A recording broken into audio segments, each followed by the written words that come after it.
Hello बच्चों, let's read this question. Which of the following correctly explains a phase event in cardiac cycle in a standard electrocardiogram? यहाँ पर ये जो electrocardiogram है वो graphical report होता है जो इलेक्ट्रोकार्डियोग्राफ मशीन के हेल्प से किया जाता है और उसके बाद रिपोर्ट आता है.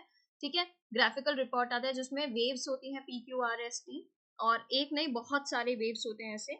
ओके, तो यहाँ आपसे ये पूछ रहे हैं कौन सा इनमें से गिवन जो आपको स्टेटमेंट्स हैं इनमें से कौन कार्डियक साइकिल को अच्छे से एक्सप्लेन कर पा रहा है और इवेंट जो है कार्डियक साइकिल का या फेज है उसे बता पा रहा है.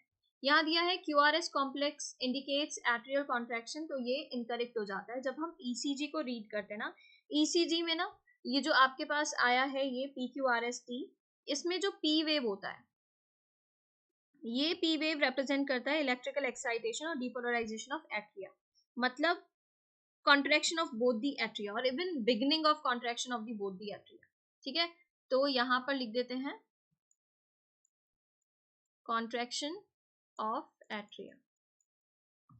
फिर आता है QRS कॉम्प्लेक्स. ये जो QRS कॉम्प्लेक्स है रिप्रेजेंट करता है डिपोलराइजेशन ऑफ वेंट्रिकल्स जो इनिशिएट करता है वेंट्रिकुलर कॉन्ट्रैक्शन. Ventricular contraction. फिर आ जाते हैं T वेव पर. T वेव रिप्रेजेंट करता है return of ventricle from excited to normal state. ठीक है, return of what, ventricle. Okay, यहाँ पर देखिए अब क्या कह रहे हैं. QRS कॉम्प्लेक्स इंडिकेट करता है एट्रियल कॉन्ट्रैक्शन, तो ये इनकरेक्ट है. बिगनिंग ऑफ एट्रियल कॉन्ट्रैक्शन कौन बता रहा है? P wave. QRS complex indicates ventricular contraction, तो ये करेक्ट हो जाता है, बिल्कुल वेंट्रिकुलर कॉन्ट्रैक्शन की बात करता है. Time between S and T represent atrial systole, तो जो टाइम होता है S और T के बीच वो एट्रियल सिस्टोल बताता है. ये क्या हो जाएगा? ये इनकरेक्ट हो जाएगा. ओके, क्योंकि एट्रियम का सिस्टोल आप कहाँ पढ़ रहे हो? P वेव में.